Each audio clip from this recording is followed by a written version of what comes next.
Ce qu'on se résumerait pas, une fois de plus, la 6e journée de la Ligue des Champions, parce qu'il y a eu des surprises, mais vraiment quelques petites surprises qui sont plutôt intéressantes, et je vous propose tout simplement qu'on en parle dans cette vidéo. Salut la team, j'espère que vous allez bien, très heureux de vous retrouver aujourd'hui pour cette toute nouvelle vidéo. Effectivement, j'ai le même maillot que sur la vidéo du PSG, tout simplement parce que je suis en train de faire 2 tournois en une seule journée, voilà, tranquillou bilou. La première vidéo est celle du Paris Saint-Germain contre l'Atlético Bilbao. Hop, la vidéo est juste ici, tu peux aller la voir, ça fait toujours plaisir. Et on va se résumer tranquillement les 2 journées de la J6 de la Ligue des Champions. Alors j'espère que vous êtes prêts parce que c'est parti. Et on est parti tout de suite pour le premier match entre l'Atalanta Bergame et Chelsea. Victoire 2-1 de l'Atalanta. PSV Eindhoven, Atlético Madrid 3-2 pour l'Atlético Madrid. Tottenham Étoile Rouge de Belgrade, victoire 3-0 de Tottenham. Monaco Galatasaray, victoire 1-0 de Galatasaray. Union Saint-Gilloise Olympique de Marseille, victoire 3-2 de l'Olympique de Marseille. Inter Milan Liverpool, victoire 1-0 de Liverpool. Et pour finir, Barça Eintracht Francfort, victoire 2-1 du Barça. Ok, on va mettre les bases. Je suis choqué. Déjà, j'ai regardé le match entre l'Inter Milan et Liverpool. 1-0 pour Liverpool, mais je crois que c'est l'un des pires matchs que j'ai vu en Ligue des Champions pour le moment. C'était lent, il n'y avait pas de mouvement, il n'y avait pas d'intensité, c'était horrible. Marseille, j'ai pas vu le match, mais de ce que j'ai entendu sur les réseaux des gens de mon entourage qui supportent l'Olympique de Marseille, apparemment on peut dire merci à la VAR, merci à l'arbitre et merci Rouli parce qu'apparemment ils étaient à 2 autres points de 3-3, frérot, j'ai jamais vu ça de ma vie. Le Barça, pareil, je les ai pas reconnus. Faut que je regarde un petit peu le match et tout, gros. 2-1 contre Eintracht Francfort, c'est pas non plus le club de l'année, et le Barça est quand même un club plutôt fort, et tu fais que 2-1. Et encore, c'est ton latéral droit, c'est Jules Koundé qui te met des buts. Voilà, j'ai pas reconnu certains clubs, là, je t'avoue que... j'ai pas reconnu. Pareil, le PSV, ils perdent que 3-2 face à l'Atlético Madrid, mais what? Je suis choqué. Et vraiment, cette première journée de J6 de Ligue des Champions, je suis chaud au bas.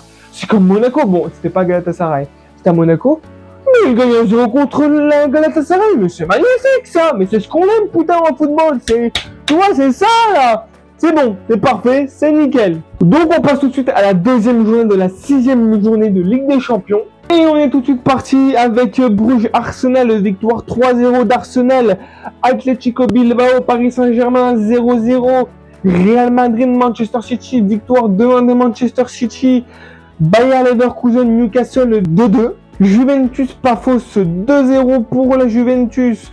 Benfica Naples, victoire 2-0 du Benfica. Borussia Dortmund contre l'équipe que je ne connais toujours pas, 2-2.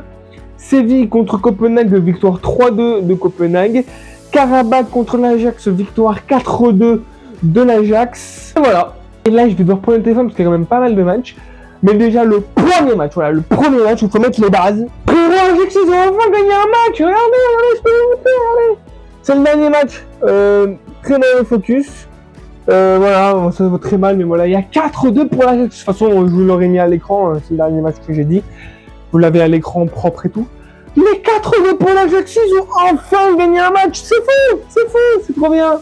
Ensuite, Copenhague qui gagne le Villarreal. C'est quoi ça? J'ai jamais vu ça. J'ai jamais vu ça.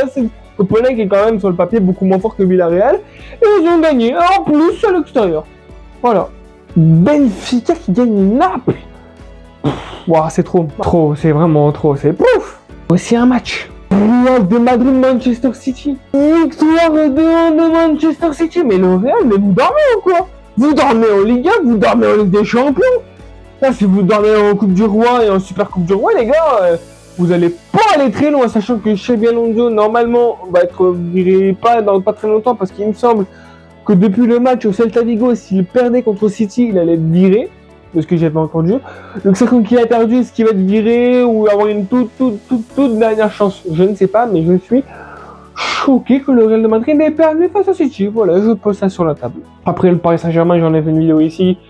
Mais voilà, match insatisfaisant et pas à l'image d'un champion d'Europe en titre, mais de toute façon, il y a une vidéo où j'en parle. Arsenal sont sur une saison où j'ai l'impression qu'ils sont imbattables, ils vont prendre la première ligue et ils sont bien partis pour, pas pour la Ligue des Champions, mais au classement et dans les phases de poule, etc. Ils sont bien partis. Après, personne n'est imbattable.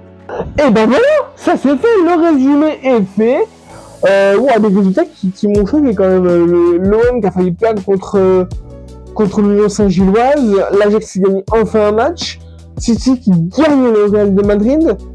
Waouh, c'est vraiment plein de rebondissements. Donc en espérant pour les clubs français que Nice gagne enfin ou qu'ils prennent au moins un petit point, mais ça j'y crois plus. Que Lille gagne, que Lyon gagne aussi, ça pourrait être sympa pour les clubs français. En tout cas, de très très belles surprises, pour cette 6e journée, des matchs où vous ne m'attendez pas au score, où tu te dis wow, match de fou, le match éclaté. Je prends un exemple. Inter-Liverpool, voilà, tu t'attends à un match de fou, match éclaté au sol, vraiment. Real Madrid City, tu t'attends à un match de ouf. Bon, dans le résumé, j'ai pas trouvé le match ouf non plus. Mais voilà, plein de rebondissements qui fait des ouf dans ce classement. C'est plutôt cool d'avoir un petit peu de rebondissement dans cette compétition. En tout cas, bah voilà, c'était tout pour moi. La propagande YouTube, tu la connais comme d'habitude, l'abonnement, le pouce bleu et le petit partage. Les réseaux sociaux ont été affichés tout le long de la vidéo une fois de plus. Et voilà, moi je vous souhaite de très belles fêtes de fin d'année parce qu'on se rapproche à très grand pas. Je crois qu'il reste une semaine avant Noël. Profitez de vos proches, de vos familles, profitez de vos vacances de Noël si vous en avez pour vous reposer. Et on se retrouve très prochainement pour une prochaine vidéo. C'était Express 58. Et bye la team.